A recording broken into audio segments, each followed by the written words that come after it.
నమస్కారం SDV news కి స్వాగతం. నేను స్వప్న. ముందుగా హెడ్లైన్స్ చూద్దాం. చంద్రబాబు పవన్ కళ్యాణ్లపై చౌరస్తాలో విమర్శలు చేసిన వైసీపీ రాష్ట్ర ప్రధాన కార్యదర్శి సజ్జల రామకృష్ణారెడ్డి, టీడీపీ జనసేన జాబితా చూస్తుంటే పవన్ కళ్యాణ్ ఎంత దయనీయ స్థితిలో ఉన్నారో అర్థమవుతోందని విమర్శ.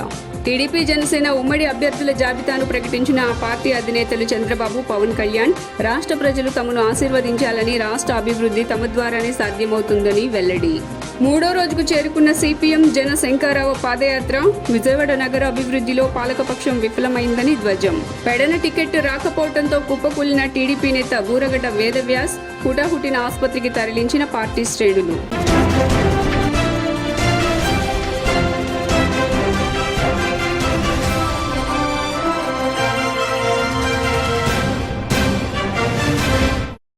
ఇక డీటెయిల్స్ చూస్తే 24 స్థానాల్లో పవన్ వైసీపీపై యుద్ధం చేయగలనని అనుకుంటున్నారా అని సజ్జల ప్రశ్నించారు.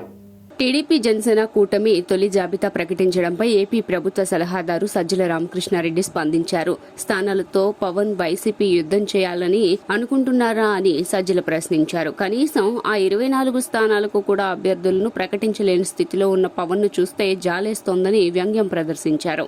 గత ఎన్నికల్లో 2 చోట్ల పోటీ చేసి 2 చోట్ల ఓడిపోయిన పవన్ కు ఈసారి కనీసం తాను పోటీ చేసే స్థానంపై కూడా స్పష్టత లేదని ఎద్దేవా చేశారు. అనేది చూడాలంటే ఆయన్ని పవన్ కళ్యాణ్ గారిని చూస్తే కనపడుతుంది. అందుకోసమే మీరు గమనిస్తే పార్టీ స్ట్రక్చరు ఏర్పాటు చేసుకోవడానికి కానీ 175 నియోజకవర్గాల్లో ఒక ఇన్ఛార్జిని పెట్టుకునే ప్రయత్నం కానీ, అలాగే పార్టీ తరఫున కింద కమిటీలు వేయడం కానీ ఎందుకు చేయలేదంటే రేపు డిమాండ్ పెరుగుతుంది, చంద్రబాబు నాయుడుకి ఇబ్బంది కలుగుతుందని. జస్ట్ ఊరికే పార్టీ పేరు, గాజు గ్లాస్ గుర్తు ఈ రెండు పెట్టుకున్నాడు. అండ్ నేను ఇంతకుముందు అన్నట్టు 100% ఓన్డ్ సబ్సిడరీ కింద చంద్రబాబు నాయుడు అందరినీ డిసైడ్ చేస్తాడు. ఇక్కడ విమర్శలను అక్కడ తీసుకెళ్లొచ్చు. అది ఇంకా ఆలోచించుకోవాల్సింది ఈయన మీద హోప్ పెట్టుకుని పవన్ కళ్యాణ్ మీద ఇన్నాళ్ళు కలలు గంటూ వచ్చిన వాళ్ళు ఎవరన్నా ఉంటే వాళ్ళు ఆలోచించుకోవాలి. వాళ్ళ పరిస్థితి ఏంది, వాళ్ళకి ఆఖరికి ఏమి ఇది అవుతుంది అనేది వాళ్ళు ఆలోచించుకోవాలా. ఇప్పటికైనా రియలైజ్ కావాలా. అంటే ఇలాంటి చంద్రబాబు నాయుడుకు లేకపోవడం, 175 స్థానాల్లో ఇన్నాళ్ళు అధికారంలో ఉన్న తెలుగుదేశం పార్టీ 175 స్థానాలకు అభ్యర్థులను డిక్లేర్ చేయలేకపోవడం, అందులో ఇంకోరిని తీసుకొచ్చి 24 స్థానాలు వాళ్ళ కనకడం, ఆ 24లో కూడా ఎవరు అనేది చెప్పలేకపోవడం. అంటే ఎంటైర్ థింగ్ ఈజ్ ఫ్లూయిడ్. ఇందులో బీజేపీలో కూడా ఒకవేళ పొత్తు కుదిరితే ఈయన పంపిస్తాడు అనుకుంటా, తన అభ్యర్థులనే పంపిస్తాడు. సో మాస్టర్ ప్లానింగ్ ఆయన చేస్తాడు. దాని నుంచి దీని నుంచి అనేది ఆయన. దేశాన్ని ముంచిన, రాష్ట్రాన్ని వంచిన బీజేపీ వైసీపీలను గద్దెదించాలని సిపిఎం నాయకులు పిలుపునిచ్చారు. సిపిఎం జనశంకరావం పాదయాత్ర మూడో రోజు శనివారం విజయవాడలో ప్రారంభమైంది. సిపిఎం రాష్ట్ర కార్యదర్శి వర్గ సభ్యులు సిహెచ్ బాబురావు నేతృత్వంలో కొనసాగుతున్న ఈ పాదయాత్ర ఈ రోజు ప్రకాష్ నగర్ పైపుల్ రోడ్డు మీదుగా సాగింది. ఈ సందర్భంగా సిపిఎం నాయకులు మాట్లాడుతూ దేశాన్ని ముంచిన, రాష్ట్రాన్ని వంచిన బీజేపీ వైసీపీలను గద్దెదించాలని పిలుపునిచ్చారు. నిరంకుశ బీజేపీతో జతగడుతున్న తెలుగుదేశం కూటమిని ఓడించాలన్నారు. నీతివంతమైన రాజకీయాలతో దేశ ఐక్యతకు, ప్రజలకు అండగా నిలిచే సిపిఎం వామపక్షాలను బలపరచాలని కోరారు. జగన్ గారు పేదవాళ్ళందరికీ ఇల్లు ఇస్తామని మోసం చేశారు, దగా చేశారు. విజయవాడలో ఒక్కరంటే ఒక్కరు కూడా ఇల్లు పూర్తి చేయాల, కాగితాలు చేతిలో పెట్టి సరిపెట్టేశారు. మరి వాళ్ళ డబ్బు లేదన్నారు, పట్టాలకు రిజిస్ట్రేషన్ అన్నారు. అసలు స్థలాలే చూపించకుండా రిజిస్ట్రేషన్, ఇది ఒక పెద్ద మోసం, దగా. ముఖ్యమంత్రి గారు విశాఖపట్నానికి మకాం మారుస్తాం, విజయవాడతోనో అమరావతితో నాకు పని లేదని 450 కోట్లు పెట్టి విశాఖపట్నం ఋషికొండలో ఇల్లు కట్టుకున్నారు. ఆ 450 కోట్ల రూపాయలు ఇంటికి ₹1,00,000 చొప్పున విజయవాడలో కనుక ఇల్లు పూర్తి చేసి ఉంటే 45,000 ఇళ్ళు పూర్తయ్యాయి. విజయవాడ అందరికీ ఇల్లు దక్కాయి. అంటే మీ ఇల్లు కట్టుకున్నారు, పేదవాళ్ళ ఇల్లు గాలికి వదిలేశారు. ఇక మోడీ గారు చెప్పడానికే వీల్లేదు. మరి ఇటువంటి ప్రభుత్వం పట్టాలు లేవు, ఇళ్ళు లేవు. టిట్కో ఇళ్ళు ఇచ్చిన పాపాన పోలా, 5 ఏళ్ళు చాలా. అంతకుముందు తెలుగుదేశం ఎట్టాకి ఇవ్వరా, ఇద్దరు కలిపి మోసం చేశారు. పైన మోడీ గారు ఎలాగో మోసం చేశారు. ఆంధ్రప్రదేశ్లో బీజేపీ ముంచేసింది, రాష్ట్రాన్ని జగన్మోహన్ రెడ్డి ముంచేశాడు. టీడీపీ మరోసారి ముంచడానికి అధికారం కోసం అరులు చేస్తూ ముందుకు వస్తూ ఉంది. జనసేన బీజేపీ సాహచర్యంలో ఈ రకమైనటువంటి ధోరణి మంచిది కాదని చెప్పని ఆంధ్ర ప్రజలు బీజేపీని తిరస్కరిస్తున్నా, ఆంధ్రదేశ్ ప్రజానీకాన్ని మాత్రం మోసం చేసేటువంటి దానికి, భ్రమంలో గొలిపేటువంటి దానికి ప్రయత్నం జరుగుతూ ఉంది. టీడీపీ జనసేన కూటమి బీజేపీని కలుపుకుని రావడం అంటే ప్రజల్ని మరోసారి మోసగించడం తప్ప ఇంకోటి కాదు. రాజధాని విషయంలో బీజేపీ స్పష్టమైనటువంటి వైఖరి ప్రకటించకుండా జగన్మోహన్ రెడ్డికి వత్తాసు పలికి, చంద్రబాబు నాయుడికి వత్తాసు పలికి ఆ రోజు, ఇప్పుడు జగన్మోహన్ రెడ్డికి వత్తాసు పలికి ఈరోజు 2 సార్లు రాష్ట్రానికి రాజధాని లేకుండా చేసినటువంటి పాపం బీజేపీది. అటువంటి బీజేపీతో చట్టపట్టాలు వేసుకుని తిరిగేటువంటి దానికి తొలి జాబితాను ప్రకటించాం, ఏపీ ప్రజలారా ఆశీర్వదించండి అని టీడీపీ అధినేత నారా చంద్రబాబు నాయుడు కోరారు. టీడీపీ జనసేన పొత్తు నేపథ్యంలో నేడు కీలక పరిణామం చోటు చేసుకుంది. టీడీపీ జనసేన పార్టీలు తమ తొలి జాబితాను ప్రకటించాయి. తొలి జాబితాలో టీడీపీ 94 అసెంబ్లీ స్థానాల్లో పోటీ చేయనుంది. జనసేనకు 24 అసెంబ్లీ, 3 లోక్సభ స్థానాలు కేటాయించారు. ఈ క్రమంలో చంద్రబాబు సోషల్ మీడియాలో స్పందించారు. దేశంలో మొట్టమొదటిసారిగా విస్తృత స్థాయిలో 1,33,33,000 మంది ప్రజల నుంచి అభిప్రాయాలు సేకరించి తొలి జాబితా ప్రకటించామని వెల్లడించారు. నిజాయితీ, అంకిత భావంతో కూడిన ప్రజాసేవ ప్రాతిపదికగా ఎంపిక చేసిన టీడీపీ జనసేన అభ్యర్థుల తొలి జాబితా ఇది అని వివరించారు. ఏపీ ప్రజలారా ఆశీర్వదించండి అని విజ్ఞప్తి చేశారు. Aditi Vijayalakshmi Gajapathiraju, Visakhapatnam east Velagapudi Ramakrishnababu, Visakhapatnam west PGVR Naidu alias Gannababu, Araku valley Siriveri Donnudora, Payakaraopeta Vangalapudi Anitha, Narsipatnam Chintakayala Ayyannapatrudu, Tuni Yanamala Divya, Peddapuram Nimmakayala Chinarajappa, Anaparthi Nallamilli Ramakrishna Reddy, Mummidivaram డోట్ల Subbaraju, Gannavaram Shri పెళ్ళ రాజేష్ కుమార్, కొత్తపేట బండారు సత్యానందరావు, మండపేట వేగుళ్ల జోగేశ్వరరావు, రాజమండ్రి సిటీ ఆదిరెడ్డి వాసు, జగ్గంపేట జ్యోతుల వెంకటప్పారావు, ఆచంట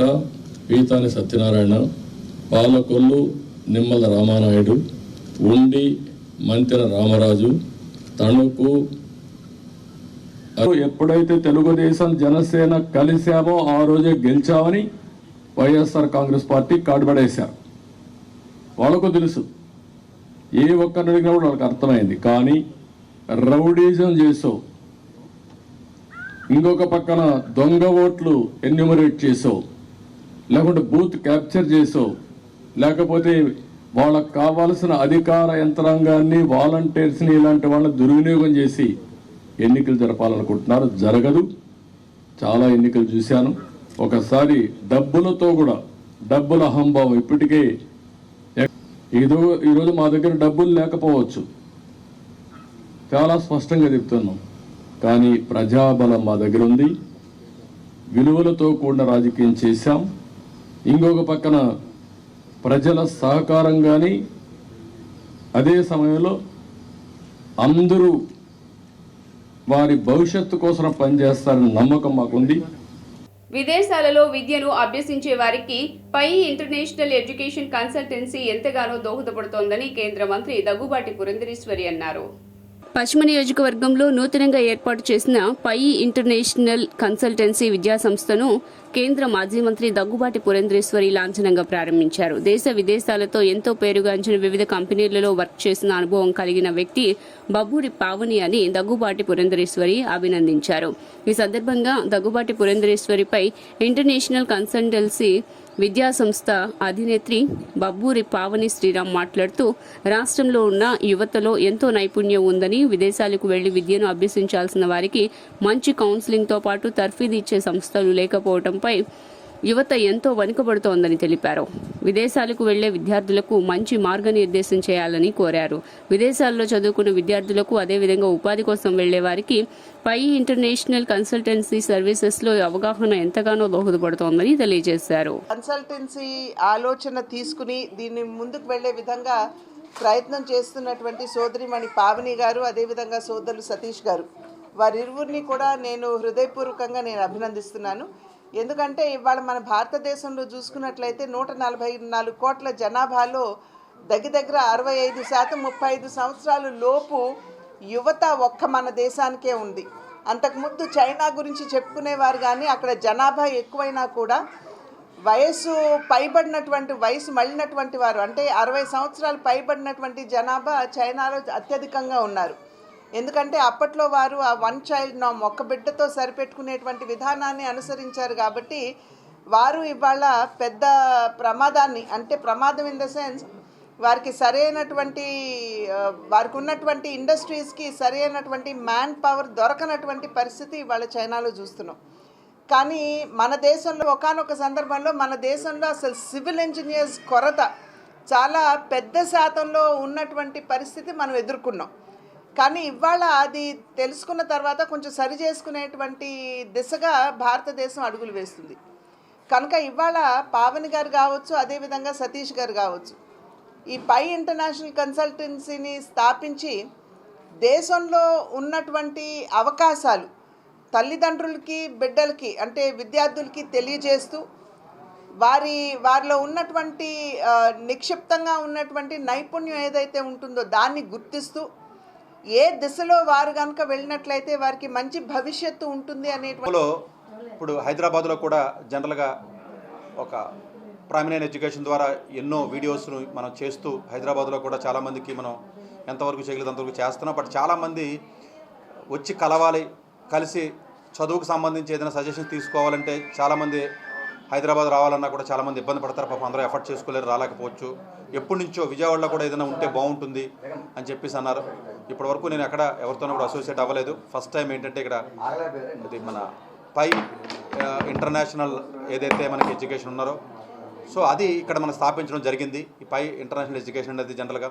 సో ఇందులో నా ద్వారా అంటే పావని అని ఈవిడి మన స్టార్ట్ చేయడం జరిగింది. ఈవిడ సపోర్టు. వెళ్దాము అనుకుంటే జనరల్గా మనకు తెలుసు ఐఎల్స్ రాయాలి, కొన్ని ఎగ్జామ్స్ రాసి మనం ఏదైనా కన్సల్టెన్సీకి వెళ్ళి మేము యూఎస్ వెళ్దాం అనుకుంటున్నాం, లండన్ వెళ్దాం, ఏదో మన కంట్రీ పేరు చెప్తాం, వాళ్ళు ఏదో కొన్ని యూనివర్సిటీ సజెస్ట్ చేస్తారు, ఇంకా వాళ్ళు మనం ఇంత పేమెంట్ చేస్తే వాళ్ళు పంపించేస్తారు. అక్కడికి వెళ్ళాక వాళ్ళు చాలా ఇష్యూస్ ఫేస్ చేస్తూ ఉంటారు. మనం ఏంటంటే ట్రాన్స్పరెన్సీ అనమాట, మనం only world top 100 universities focus చేస్తామన్నమాట. సో వాళ్ళ మార్క్స్, వాళ్ళ స్కిల్స్ చూసి వాళ్ళకి ఏ యూనివర్సిటీస్లో పాసిబిలిటీస్ ఉంటాయి అనేది మనం వాళ్ళకి గైడ్ చేసి ఎడ్యుకేషన్ అయిన తర్వాత వాళ్ళకి ఎలాంటి ఆపర్చునిటీస్ ఉంటాయి కూడా మనమే గైడ్ చేస్తామన్నమాట. సో ఇప్పుడు ఐటీలో సిఎస్ఎల్ అలా డిఫరెంట్ డొమైన్స్ ఉంటాయి. వాళ్ళ బేస్డ్ అపాన్ ఇంట్రెస్ట్ ఏ కోర్స్ అయితే బెటర్గా ఉంటుందో, నాట్ ఓన్లీ ఎడ్యుకేషన్ అయిన తర్వాత కూడా వాళ్ళ కెరియర్ ఎలా ఉంటుందో ఆఫ్టర్ 4 years వాళ్ళ ఎడ్యుకేషన్ అయిపోయేటప్పటికి ఎలాంటి అవకాశాలు ఉంటాయి. ఇప్పుడు ఏ డేటా సైన్స్ అలా డిఫరెంట్ నా ఐటీ ఎక్స్పీరియన్స్, సతీష్ గారి ఎడ్యుకేషన్ ఎక్స్పీరియన్స్ టుగెదర్. జనసేనకు కేవలం 24 సీట్లేనా అని అనుకోవద్దని పార్టీ నేతలను, కార్యకర్తలను ఉద్దేశించి పవన్ కళ్యాణ్ వ్యాఖ్యానించారు. జనసేనకు కేవలం 24 సీట్లేనా అని అనుకోవద్దంటూ పార్టీ నేతలు, కార్యకర్తలను ఉద్దేశించిన జనసేనాని పవన్ కళ్యాణ్ పేర్కొన్నారు. చాలా మంది పెద్దలు, పార్టీ నేతలు 40 నుండి 50 చోట్ల పోటీ చేయాల్సిందేనని చెప్పారని గుర్తు చేశారు. అయితే 24 అసెంబ్లీ సీట్లకు 3 పార్లమెంట్ సీట్లను కూడా కలుపుకుంటే మొత్తంగా రాష్ట్రంలో 40 నియోజకవర్గాల్లో జనసేన పోటీ చేస్తున్నట్లేనని పవన్ తెలిపారు. ఎన్ని సీట్లలో పోటీ చేస్తున్నామనే ఆలోచన పక్కన పెట్టి పోటీ చేసిన ప్రతి చోట జనసేనను గెలిపించాలని పిలుపునిచ్చారు. 2019లో జనసేన కనీసం 10 సీట్లైనా గెలుచుకుని ఉంటే ఇప్పుడు ఎక్కువ సీట్లను అడిగి తీసుకునే అవకాశం ఉండేదని పవన్ కళ్యాణ్ తెలిపారు. జనసేన పోటీ చేసే 24 సీట్లను కేవలం ఒక నెంబర్గానే చూడొద్దని అన్నారు. 98% స్ట్రైక్ రేట్ ఉండాలనే ఉద్దేశంతో టీడీపీ ఆఫర్ చేసిన 24 సీట్లతో సర్దుకుపోతున్నామని వివరించారు.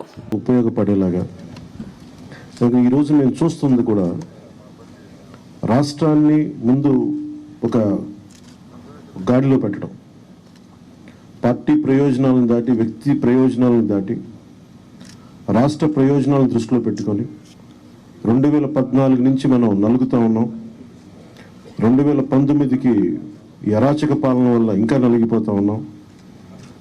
ఇలాంటి సమయంలో నేను చాలా నిర్మాణాత్మకంగా, చాలా బాధ్యతతోటి అన్నీ ఆలోచించి, చాలామంది పెద్దలు 45 స్థానాలు కావాలి, 70 స్థానాలు కావాలంటే ఒకటే చెప్పాను అందరికీ. 2019లో కనీసం నాకు ఒక 10 స్థానాలు ఉండుంటే ఈరోజు ఎక్కువ స్థానాలు తీసుకొని ఒక మంచి చక్కటి అవకాశం ఉండేది. అది కోల్పోయాం. కాబట్టి ఈసారి తక్కువ స్థానాలతోటి 98% స్ట్రైకింగ్ రేట్ ఉండాలి. దాంట్లో భాగంగానే అలాగే 24 స్థానాలు కనిపిస్తున్నాయి. కానీ జనసేనకి మనం చూడాల్సింది 3 పార్లమెంట్లో ఇంకొక అదనంగా ఇంకొక 18 నుంచి 20 దాకా స్థానాలు అధికంగా యాడ్ అవుతాయి. సో దాదాపు ఒకలా చూస్తే జనసేన అందరూ అనుకున్నట్టుగా ఒక 40 స్థానాల్లో పోటీ చేస్తున్నట్టు లెక్క. మైనారిటీలకు అండగా నిలిచే టీడీపీకి మైనారిటీలు అండగా ఉండాలని మైనారిటీ నేత ఎండి ఇంతియాజ్ అహ్మద్ అన్నారు. నగరంలోని ఓ ఫంక్షన్ హాల్లో మైనారిటీ హక్కుల పరిరక్షణ సమితి ఆధ్వర్యంలో రాష్ట్ర స్థాయి కార్యవర్గ సమావేశాన్ని నిర్వహించారు. ఈ సమావేశంలో రాబోయే ఎన్నికల్లో ఏ విధంగా మైనారిటీలు ముందుకు సాగాలనే అంశంపై చర్చించారు. ఈ సందర్భంగా పరిరక్షణ కమిటీ రాష్ట్ర గౌరవ అధ్యక్షులు ఎండి ఇంతియాజ్ అహ్మద్ మాట్లాడుతూ, గత ఎన్నికల్లో మైనారిటీలు జగన్మోహన్ రెడ్డిని నమ్మి ఓటు వేస్తే ఆ నమ్మకాన్ని విస్మరించి ఈ 5 ఏళ్ల పాలనలో మైనారిటీలపై ఎన్నడూ లేనని దాడులు చేయించారని ఆరోపించారు. మైనారిటీలను కేవలం జగన్మోహన్ రెడ్డి ఓటు బ్యాంకుగా వాడుకున్నారని విమర్శించారు. రాబోయే ఎన్నికల్లో మైనారిటీలకు అండగా నిలిచే టీడీపీకి మైనారిటీలందరూ అండగా ఉండాలని ఈ సమావేశంలో నిర్ణయించనున్నట్లు తెలియజేశారు. మైనారిటీ హక్కుల పరిరక్షణ సమితి ఏదైతే ఉందో గత 5 ఏళ్లుగా న్యాయ పోరాటం చేస్తూ ఉంది. అన్యాయం ఎక్కడ జరిగిన రాష్ట్రంలో, అది సామాజిక అన్యాయమైనా, ఆర్థికంగా ఎక్కడన్నా ఇబ్బందులు ఉన్నా ఎవరికైనా, లేదా రాజకీయంగా ఏదైనా ఇబ్బందులు ఉన్నా, ఎక్కడ ఇబ్బంది జరిగినా ముందుకెళ్ళి ఏది అన్యాయం ఎక్కడైతే జరిగిందో ఆ అన్యాయాన్ని ఎదిరిస్తున్నాం. గత 5 ఏళ్లలో ఇంచుమించు 49 అసెంబ్లీ కాన్స్టిట్యూన్సీలో ఎక్కడైతే మైనారిటీస్ ఎక్కువ ఉన్నారో అక్కడ కమిటీస్ ఫామ్ చేయడం జరిగింది. డిస్ట్రిక్ట్ కమిటీస్ ఫామ్ చేయడం జరిగింది, మండల్ కమిటీస్ ఫామ్ చేయడం ఉంది, చివరకు గ్రామ స్థాయిల వరకు కూడా కమిటీస్ ఫామ్ చేయడం జరిగింది. ఈరోజు రాష్ట్ర స్థాయి కమిటీ మైనార్టీ హక్కుల పరిరక్షణ సమితి రాష్ట్ర ముఖ్య సలహాదారుగా ఉన్నాను. నేను ఒక్కటే విషయం చెప్పదలుచుకున్నాను.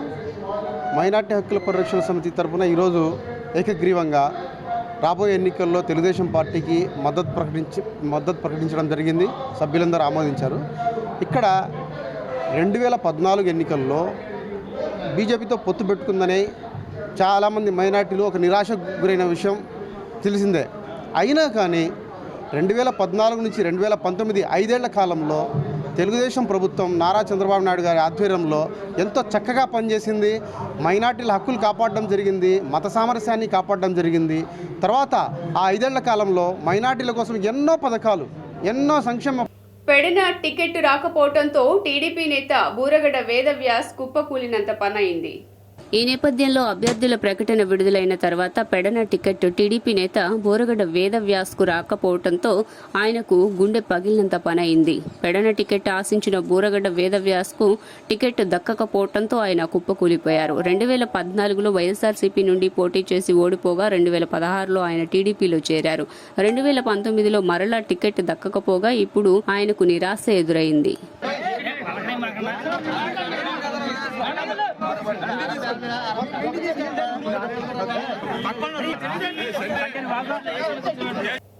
ఎన్నికల్లో నవరంగ్ కాంగ్రెస్ పార్టీ నుండి అన్ని స్థానాలకు పోటీ చేయనున్నట్లు పార్టీ వ్యవస్థాపకులు షేక్ జలీల్ వెల్లడించారు. గాంధీనగర్ ప్రెస్ క్లబ్లో నిర్వహించిన మీడియా సమావేశంలో ఆయన మాట్లాడారు. రాష్ట్రంలో ఉన్నటువంటి పార్టీలన్నీ ప్రజలను మోసం చేశాయని అన్నారు. నవరంగ్ కాంగ్రెస్ పార్టీ అధికారంలోకి వస్తే రాష్ట్రానికి మేలు జరుగుతుందని అన్నారు. దేశంలో ప్రజల పట్ల, వారి అభివృద్ధి పట్ల నాయకులు, పార్టీల, ప్రభుత్వాల ఆలోచన ధోరణి మరియు విధానాలు మారాల్సిన అవసరం ఉందన్నారు. ప్రజల అమాయకత్వాన్ని ఓట్లుగా మలుచుకుని గద్దెనెక్కి మొండి చేయి చూపడమే నాయకుల, పార్టీల విధానంగా మారిందని విమర్శించారు. దేశంలో ఎక్కడ ఎన్నికలు జరిగినా మేము పోటీ చేస్తూనే ఉన్నాం. కేంద్ర ఎన్నికల సంఘం మా నవరంగ్ కాంగ్రెస్ పార్టీ 175 స్థానాలకు బకెట్ గుర్తు కేటాయించడం జరిగినది. ఎస్సీ, ఎస్టీ, బీసీ మైనార్టీలకు రాజ్యాధికారం అనేది అది పచ్చి అబద్ధం. కేవలం ఈ రాష్ట్రంలో 3 కుటుంబాలు పరిపాలిస్తూ ఉన్నాయి.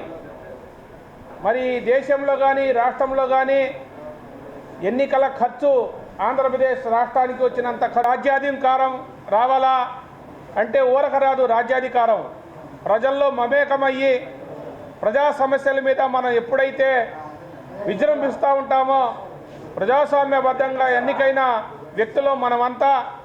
అందుకని అసెంబ్లీ 175 స్థానాలకు కేంద్ర ఎన్నికల సంఘం బకెట్ గుర్తు కేటాయించడం జరిగినది.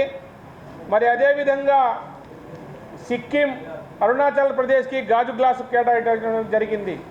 ఆంధ్రప్రదేశ్లో యాక్చువల్గా గాజు గ్లాసు గుర్తు నాదే. ఎందుకంటే లాటరీలు వేస్తాం, నలుగురు ఒక కామన్ సింబల్ కోసం లాటరీ వేస్తాం. ఆ లాటరీలో నేను విన్ అయినప్పటికీ కూడా నేను పవన్ కళ్యాణ్లో ఇప్పటి వరకు ఎన్నో రాజకీయ పార్టీలు వచ్చినాయి. పేద ప్రజలని అడగారిన వర్గాల వారిని ఉద్ధరిస్తామని చెప్పి ఎంతోమంది ఎన్నో మాటలు చెప్పారు, కానీ అవి అమల్లోకి రాలేదు. కాబట్టి మా ప్రియమిత్రుడు జలీల్ ఖాన్ గారు పేద వర్గాల్లోంచి వచ్చి పేద వర్గాలని ఉద్ధరించడం కోసం కంకణం కట్టుకున్నారు. అన్ని రకాల రాజకీయ పార్టీల యొక్క విశ్లేషణ ఈయన మార్పించారు. ఒకసారి ఈ రాజకీయాల్లోకి ఎంటర్ అయిన తర్వాత మళ్ళీ వెనకంటే ఉండదండి. ఇందులోనే ఐషా పైసా. అమ్మవారి నామస్మరణ, మంగళ వాయిద్యాల నడుమ గిరి ప్రదక్షిణ అత్యంత వైభవంగా జరిగింది.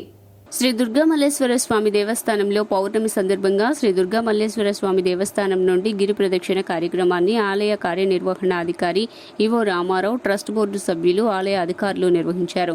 గిరి ప్రదక్షిణ కార్యక్రమము శ్రీ కామధేను అమ్మవారి ఆలయం వద్ద ప్రారంభమయ్యి కుమ్మరిపాలెం సెంటర్, 4 స్తంభాల సెంటర్, సితార, కబేళ్ల, పాల ఫ్యాక్టరీ, చిట్టినగర్, కొత్తపేట, నెహ్రూ బొమ్మ సెంటర్, బ్రాహ్మణ వీధి, ఘాట్ రోడ్డు మీదుగా డప్పులు, బేతాల నృత్యాలు తదితర సాంస్కృతిక కార్యక్రమాల నడుమ తిరిగి ఆలయం వద్ద ముగిసింది. స్వామి యొక్క గిరి ఎంతో పవిత్రమైనటువంటిది. ఈ గిరి ప్రదక్షిణ ప్రారంభించి ఈ రోజుతో 1 సంవత్సరమైంది. ఇది వార్షికోత్సవం. ఈ వార్షికోత్సవంలో ఎంతో ఉత్సాహంగా భక్తులందరూ పాల్గొంటున్నారు. మరి స్వామివారికి పౌర్ణిమ ఎంతో ప్రీతికరమైనది. అటువంటి మాఘమాసంలో పౌర్ణిమ రోజున గిరి ప్రదక్షిణ చేసి భక్తులందరూ ఉత్సాహంగా పాల్గొని ఎంతో సంతోషిస్తున్నారు. మరి ఈ శుభ సందర్భంలో పాల్గొనడం మాకెంతో ఆనందంగా ఉంది. గిరి ప్రదక్షిణ ఎన్నో క్షేత్రాలలో చాలా ప్రసిద్ధి చెందినటువంటిది. మేము పౌర్ణమి గిరి ప్రదక్షిణ కూడా మొదలుపెట్టి సంవత్సర కాలం ఈ పౌర్ణమికి పూర్తయినటువంటి సందర్భంగా, అదేవిధంగా రాష్ట్రంలో ఉన్నటువంటి అమ్మ జగజ్జనని భక్తులందరూ కూడా ప్రతి ఒక్కరు కూడా ప్రతి పౌర్ణానికి ఈ రోజున వేలాది సంఖ్యలో ఇక్కడ పాల్గొని గిరి ప్రదక్షిణలో పాల్గొన్నటువంటి ప్రతి ఒక్కరు కూడా ఆ అమ్మ కరుణ, కృప, కటాక్షం అందరికీ ఉండాలి అని చెప్పి, ఈ రాష్ట్రంలో ఉన్నటువంటి సహజనులు అందరూ కూడా సుభిక్షంగా ఉండాలి అని చెప్పి, అమ్మ ఆశీస్సులు ఉండాలి, అయ్యవారి ఆశీస్సులు ఉండాలి అని చెప్పి ఈ కార్యక్రమాన్ని ఏర్పాటు చేయడం జరిగింది. గౌరవ ముఖ్యమంత్రి వర్యులు జగన్మోహన్ రెడ్డి గారు మాకు ఇచ్చినటువంటి ఈ అవకాశాన్ని ప్రతి ఒక్క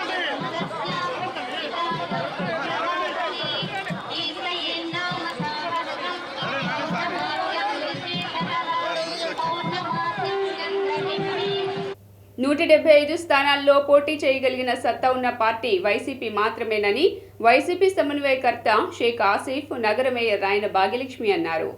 పశ్చిమ నియోజకవర్గంలో 44వ డివిజన్ పరిధిలో గడప గడపకు మన ప్రభుత్వం కార్యక్రమంలో భాగంగా 44వ division corporator Mylavarapu Ratnakumari, YCP రాష్ట్ర సహాయ కార్యదర్శి మైలవరపు దుర్గారావు, నగర మేయర్ రాయన భాగ్యలక్ష్మితో కలిసి పశ్చిమ వైసీపీ ఇన్ఛార్జి షేక్ ఆసిఫ్ పర్యటించారు. ఈ సందర్భంగా ప్రతి గడపకు తిరుగుతూ స్థానిక సమస్యలను అడిగి తెలుసుకోవడంతో పాటు ప్రభుత్వం నుండి అందిన సంక్షేమ, అభివృద్ధి, లబ్ధి తీరును అడిగి తెలుసుకున్నారు. ఈ సందర్భంగా వారు మాట్లాడుతూ నియోజకవర్గంలో 12 కోట్లతో అభివృద్ధి కార్యక్రమాలు చేశామని తెలియజేశారు. సంక్షేమ అభివృద్ధి చూసి ఓటు వేయమని ప్రజలని కోరుతున్నామన్నారు. జగన్మోహన్ రెడ్డి గారు, నేను సంక్షేమ పథకాలు మీకు చేకూరిస్తేనే నాకు ఓటేయండి, మీ ఇంటికి నేను లబ్ధి చేకూరిస్తేనే నాకు ఓటేయండి అని చెప్పి ఏకైక ముఖ్యమంత్రి ఉన్నారని జగన్మోహన్ రెడ్డి గారు. మరి విజయవాడ పశ్చిమ నియోజకవర్గంలో 800 కోట్ల రూపాయలతో అభివృద్ధి కార్యక్రమాలు, అలా 800 కోట్ల రూపాయలతో సంక్షేమ పథకాలు, 500 కోట్ల రూపాయలతో అభివృద్ధి కార్యక్రమాలు చేసిన ఈ వైఎస్ఆర్ కాంగ్రెస్ పార్టీ. మరి ఇన్ని అభివృద్ధి కార్యక్రమాలు, ఇన్ని సంక్షేమ పథకాలు ఇచ్చి మేము ప్రజలకు వెళ్ళి ఓటు అడుగుతున్నాం. వాళ్ళు స్వచ్ఛందంగా ముందుకొచ్చి ప్రతి డివిజన్కి వచ్చి వెళ్ళినా సరే కోట్లాది రూపాయలతో అభివృద్ధి కార్యక్రమాలు చేయడం జరిగింది. అనేక సంక్షేమ పథకాలు ఇవ్వడం జరిగింది. మరి ఇన్ని పథకాలు, ఇన్ని సంక్షేమ పందులన్నీ కలిసి గుంపుగా వస్తున్నాయి. మా సింహం సింగిల్గానే వస్తుంది. మా సింహాన్ని దిక్కునే అంత స్థాయి వాళ్ళకి లేదు కాబట్టి వాళ్ళు మొత్తం అందరినీ కూడగొట్టుకుంటున్నారు. ఢిల్లీ వెళ్ళి మేము బతికులాడుకున్నాం, మేము తిట్లు కాసాం, మేము సేవాట్లు కాసామని ఒకళ్ళు అంటారు. 14 ఏళ్ళ ఇండస్ట్రీ, 14 ఏళ్ళ సీఎంని, 40 ఏళ్ళ ఇండస్ట్రీ అంటారు. ప్రతి ఒక్కరితోటి పొత్తులతో పాకులాడుకుంటున్నారు. ఈరోజు కూడా క్యాండిడేట్లను కూడా చెప్పుకోలేని పరిస్థితుల్లో ఉన్నారు. మాది సగం క్యాన్వాసింగ్ అయిపోయింది. ప్రతి మా విజయవాడ నగరంలోన ఏదైతే అటు వెల్లంపల్లి గారు, ఇటు మన అవినాష్ గారు, ఇటు ఆషీఫ్ గారు పూర్తి స్థాయిలో వాళ్ళ నియోజకవర్గాల్ని ఒకసారి చుట్టేసినారు, మళ్ళీ రెండోసారి చుట్టేస్తున్నారు. అలాగే ప్రజలు కూడా వాళ్ళకి నినాదాలు పలుకుతున్నారు, మీరే రావాలి అని. ఇంకా వాళ్ళు సీట్లు సొద్దు తండ్రి కొడుకులు రియల్ ఎస్టేట్ వ్యాపారం చేసుకున్నారు. వాళ్ళతో కుమ్మక్కై ప్యాకేజీ స్టార్లు ప్యాకేజీలు తీసుకున్నారు. అంతేగాని ప్రజలకి ఇది కావాలి అని చెప్పి, ప్రజలకి ఇది చేయాలి, ప్రజలకు మంచి చేయాలి అన్న ఉద్దేశం ఏనాడు లేదు. వాళ్ళతో కుమ్మక్కైన వాళ్ళకు కూడా ఏనాడు లేదు. ఈరోజు వచ్చి నీతి వాక్యాలు చెప్తుంటారు. ఆ నీతి వాక్యాలకి చెవులకి ఇంపుగా ఉంటాయేమో కానీ మన కడుపు అయితే నిండదు. ఇలాంటి నీతి వాక్యాలు కూర్చొని 100 చెప్తాం. సేవ చేయకుండా ప్రజలకి రూపాయి ఉపయోగం లేని పనులు చేసుకుంటూ, మన ఖజానా నింపుకుంటూ, మనకి దగ్గరలో ఉన్న మన మంత్రులు, మన నాయకులే బాగుపడాలా, ప్రజలకు ఎలాంటి సంక్షేమంలో 139, 156 సచివాలయం పరిధిలో వైఎస్ఆర్ కాంగ్రెస్ పార్టీ పశ్చిమ నియోజకవర్గం ఇన్ఛార్జి షేక్ ఆషిఫ్ గారు, నగర మేయర్ గారు రాయన భాగ్యలక్ష్మి గారు, మరి డివిజన్ కార్పొరేటర్ మహిళ రత్నకుమారి గారు ప్రజల సమస్యలు అడుగుతూ మరి ముందుకెళ్తూ జగనన్న చేసిన అభివృద్ధిని, జగనన్న అందించినటువంటి సంక్షేమాన్ని అన్నీ తెలియజేస్తూ వారి సమస్యలు అడుగుతూ ముందుకెళ్తాం జరిగింది. ఈ యొక్క కార్యక్రమానికి వైఎస్ఆర్ కాంగ్రెస్ పార్టీ నాయకులు, కార్యకర్తలు, అభిమానులు అందరూ ఇచ్చేసారు. అందరూ కూడా ప్రత్యేక ఎన్టీఆర్ జిల్లా ఇబ్రహీంపట్నంలోని కొటికలపూడి ఇసుక రీచ్లో టీడీపీ ఆధ్వర్యంలో నిరసన కార్యక్రమాన్ని నిర్వహించారు. ఇసుక అక్రమ రవాణా చేస్తున్నారంటూ ప్రభుత్వానికి వ్యతిరేకంగా నినాదాలు చేశారు. ఈ నిరసనలో టీడీపీ పొలిట్ బ్యూరో సభ్యులు, మాజీ మంత్రి దేవినేని ఉమా పాల్గొని అధికార వైసీపీ ప్రభుత్వంపై నిప్పులు చెరిగారు. ఈ సందర్భంగా ఆయన మాట్లాడుతూ ఇసుక అక్రమ రవాణా జరుపుతూ పందికొక్కుల్లా శాసనసభ్యులు, మంత్రులు దోచుకుంటున్నారని ఆరోపించారు. రాష్ట్ర వ్యాప్తంగా 500 ఇసుక రీచ్ల వద్ద తమ నిరసన కార్యక్రమాలు నిర్వహిస్తున్నట్లు తెలియజేశారు. అమరావతి ఆ రీచ్ల్లోకి వెళ్తే ఆయన మీద దాడి చేసి చంపబోయి ప్రాణాలు కొట్టి హాస్పిటల్ పడేశారు. ఇవి జిల్లా కలెక్టర్కి, గుంటూరు కలెక్టర్కి కనపట్లేదా? ఈనాడు విలేకరి పరమేశ్వరరావు అని నేను అడుగుతా ఉన్నాను. ఓటర్ లిస్టులో తిరుపతి పార్లమెంట్ ఎన్నికల్లో ఓటర్ లిస్టులో అక్రమాలు చేస్తే అక్కడ అధికారులు సస్పెండ్ అయ్యారు. మున్సిపల్ కమిషనర్గా పనిచేసిన అధికారి ట్రిబ్యునల్ ఎన్విరాన్మెంట్ క్లియరెన్స్ ఇచ్చిన పరిధి దాటి ఎక్కువగా ఇసుక తవ్వకాలు జరిపారని నిర్ధారిస్తూ మంత్రి పెద్దిరెడ్డి రామచంద్రారెడ్డి సొంత జిల్లాలో చిత్తూరులో ఇసుక అక్రమ రవాణాపై 18 కోట్లు జరిమానా విధించిన మాట వాస్తవం కాదా? మైనింగ్ మినిస్టర్ చిత్తూరు జిల్లా పెద్దిరెడ్డి రామచంద్రారెడ్డి జిల్లాలోనే 18 కోట్లు పెనాల్టీలు వేశారు. పరికరాలు, జేసీబీలు, ప్రొక్లైమ్లు ఒక్కొక్క రీచ్లో 2000 టన్నుల నుంచి 5000 టన్నులు తవ్వికెళ్ళిపోయారు. ఇసుక చేతిరాత్తో బిల్లులు రాస్తున్నారు. కంప్యూటర్ బిల్లులు లేవు, సీసీ కెమెరాలు లేవు. పోలీసులు నామమాత్రం అయిపోయారు. పోలీసులు ఉత్సవ విగ్రహాలు అయిపోయారు. పోలీసులు అక్రమ రవాణాదారులకి కాపలాదారులు అయిపోయారు. రాష్ట్రంలో రీచ్ల వివరాలు అడిగితే గనుల శాఖ ఇవ్వదు. మైనింగ్ ఇవన్నీ కూడా తేటతెల్లమయ్యాయి. 2021 నుంచి జారీ చేసిన ఈసీ షరతుల్ని జేపీ వెంచర్ సంస్థ విస్మరించింది. గత ఏడాది ఏప్రిల్ నుంచి సిఆఈసీలు జారీ చేయకపోయినా నవంబర్ నుంచి జేపీ సంస్థ భారీ యంత్రాలతో ఈ తవ్వకాలు కొనసాగించింది. డిసెంబర్ నుంచి మొత్తం అన్ని జిల్లాల్లో జీసీకేసీ ప్రాజెక్టు భారీ యంత్రాలతో ఇసుక తవ్వకాలు. ఈ 2 జిల్లాల్లో కూడా కృష్ణా, గుంటూరులో జీసీకేసీ ప్రాజెక్ట్స్ అంట. వీడిని అడ్డం పెట్టి ఈ ఇసుక దోపిడీ జరుగుతూ ఉంది. ఇసుక అక్రమ తవ్వకాల దగ్గరికి వెళ్ళి నిరసన కార్యక్రమం చేయమని జాతీయ అధ్యక్షులు చంద్రబాబు నాయుడు గారు, రాష్ట్ర అధ్యక్షులు అచ్చెన్నాయుడు గారు పిలుపు మేరకు ఈరోజు రాష్ట్ర వ్యాప్తంగా 500 రీచుల్లో కూడా ఎక్కడెక్కడైతే ఇసుక తవ్వుతున్నారో ఇదే సజీవ సాక్ష్యం. ఇంతకన్నా ఏం కావాలి? కృష్ణానదిలో ఇసుక అక్రమ ఇసుక తవ్వకాలు దోపిడీలో ట్రాక్టర్ వీలు. ఎన్టీఆర్ జిల్లా విజయవాడ ఆటోనగర్ 3వ రోడ్లో టైర్ల షాపులో అగ్ని ప్రమాదం జరిగింది. అయితే వెంటనే అగ్నిమాపక సిబ్బంది సమాచారం అందుకుని ఘటనా స్థలానికి చేరుకున్నారు. మంటలను అదుపు చేస్తున్నారు. ప్రమాదానికి గల కారణాలు, పూర్తి వివరాలు అగ్నిమాపక సిబ్బంది సేకరిస్తున్నారు.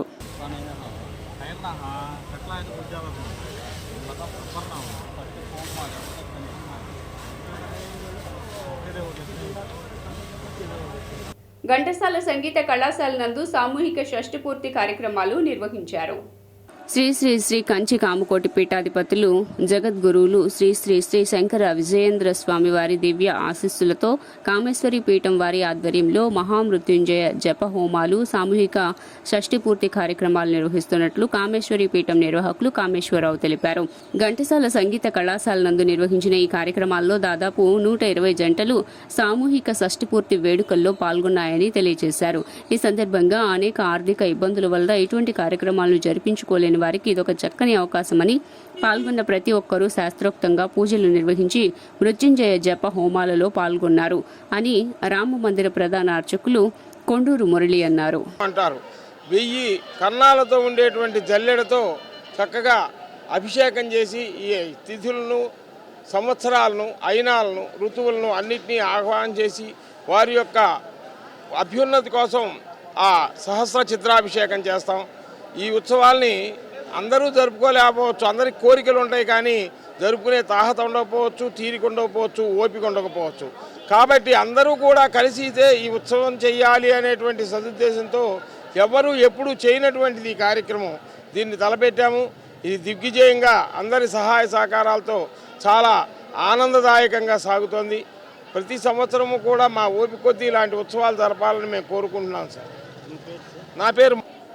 వయసు పెరిగి పెద్దవాళ్ళు చాలా కార్యక్రమాలు చేసుకోలేక, పిల్లలు సహకరించలేక చాలా ఇబ్బందులు పడుతున్నారు. వాళ్ళ కోసమనే ఈ కార్యక్రమం నిర్వహించబడుతోంది. మేము అది దీంట్లో ముఖ్య ఉద్దేశం ఏంటంటే 60 నుంచి 70 సంవత్సరాలు దాటిన వృద్ధ దంపతులు ఓపుకుండి, పిల్లలు ధనం ఉండి చేసుకోలేక, పిల్లలు సహకరించలేక చేసుకోలేని చాలామంది ఉన్నారు. అందుకని వాళ్ళ కోసమే ఈ కార్యక్రమం మేము పెట్టాం. ఈ కార్యక్రమం కోసం కర్ణాటక నుంచి వచ్చారు, బెంగళూరు నుంచి వచ్చారు, తమిళనాడు నుంచి వచ్చారు, వైజాగ్ నుంచి వచ్చారు, అనకాపల్లి నుంచి వచ్చారు, భీమడోలు నుంచి వచ్చారు. ఇవాళ ప్రారంభమైంది, రేపు మధ్యాహ్నం పూర్ణ.